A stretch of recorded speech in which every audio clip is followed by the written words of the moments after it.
చేస్తానంటూ కూడా ఈటెల రాజేందర్ చెప్తున్నటువంటి పరిస్థితి అయితే కనిపిస్తుందని చెప్పాలి Ravi. Right, thank you Nagendra. Phone tapping కేసులో సిట్ పోలీసులు కీలక నిర్ణయం తీసుకున్నారు. ప్రభాకర్ రావు విచారణకు సహకరించడం లేదని సిట్ అధికారులు త్వరలో సుప్రీంకోర్టుకు వెళ్లనున్నారు. ప్రభాకర్ రావుకు ఇచ్చిన రిలీఫ్ రద్దు చేయాలని అత్యున్నత న్యాయస్థానాన్ని కోరనున్నారు. మరోవైపు ప్రభాకర్ రావును కస్టోడియల్ విచారణ చేసేందుకు నాంపల్లి కోర్టులో పిటిషన్ వేసే అవకాశం ఉన్నట్లు తెలుస్తోంది. దీనిపై మరింత సమాచారం మా కరస్పాండెంట్ ప్రవీణ్ అందిస్తారు. ప్రవీణ్. ఎస్ రవి, అయితే టోటల్ గా ఈ రోజు ప్రభాకర్ రావు అయితే ఏదైతే ఫోన్ ట్యాపింగ్ కేసు కీలకంగా మారిన నేపథ్యంలో ప్రభాకర్ రావు అయితే ఈ రోజు 4వసారి విచారణకు హాజరయ్యారని తెలుస్తుంది. 2 గంటల పాటుగా విచారణ అయితే కొనసాగుతుంది.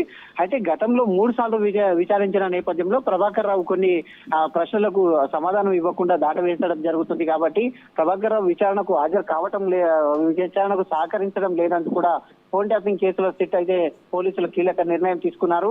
అయితే త్వరలో సుప్రీంకోర్టును ఆశ్రయించనున్న పోలీసులు అన్ని తెలుస్తుంది. సుప్రీంకోర్టును ఆశ్రయించేసి అయితే ప్రభాకర్ రావు విచారణకు సహకరించడం లేదంటూ కూడా సుప్రీంకోర్టుకు తెలపాలనే నేపథ్యంలో సిట్ అధికారులు ఉన్నట్టు తెలుస్తుంది. ప్రభాకర్ రావుకి ఇచ్చిన రిలీఫ్ ను కూడా రద్దు చేయాలంటూ కూడా పోలీసులు అయితే ఫీల్ దాఖలు చేయనట్టు తెలుస్తుంది. మరోవైపు ప్రభాకర్ రావును కస్టోడియల్ విచారణ చేసేందుకు నాంపల్లి కోర్టులో పిటిషన్ కూడా వేయనున్నట్టు తెలుస్తుంది. ఒకవేళ పిటిషన్ దాఖలు చేసి కస్టోడియల్ విచారణకు తీసుకుంటే గనక ప్రభాకర్ రావు మొత్తం తొలిగా నిజాలు చెప్పే యోచనలో సిట్ అధికారులు ఉన్నారు. కాబట్టి ఇప్పటి వరకు 4 దఫాలుగా విచారణ చేస్తున్నా గానీ ప్రభాకర్ రావు సిట్ విచారణకు హాజరు కావటం లేదంటూ కూడా మరోసారి సుప్రీంకు వెళ్లే ఆలోచనలు చేస్తున్నారు. కాబట్టి సుప్రీంకు కూడా నేను విచారణకు సహకరిస్తానని ప్రభాకర్ రావు తెలిపిన నేపథ్యంలో మళ్ళీ సహకరించడం లేదు కాబట్టి సుప్రీంకు వెళ్లే ఆచరణ చర్చ చేస్తుంది. కాబట్టి ఈ రోజు సుదీర్ఘంగా విచారించిన తర్వాత నిర్ణయం తీసుకోబోతున్నారు. సుప్రీంకి వెళ్లాలా, మరోసారి డేట్ ఇచ్చేసి మరోసారి నోటీసులు ఇచ్చి మళ్ళీ విచారణ జరపాలా అనే నిర్ణయం అయితే సాయంత్రం వరకు ఈ రోజు విచారించిన తర్వాత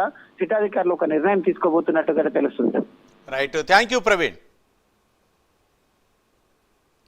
ఇవి ఇప్పటి వరకున్న అప్డేట్స్. తిరిగి మరో బులెటిన్లో కలుసుకుందాం. చూస్తూనే ఉండండి ప్రైమ్ 9 న్యూస్. నిజం ఇదే మా ఇజం.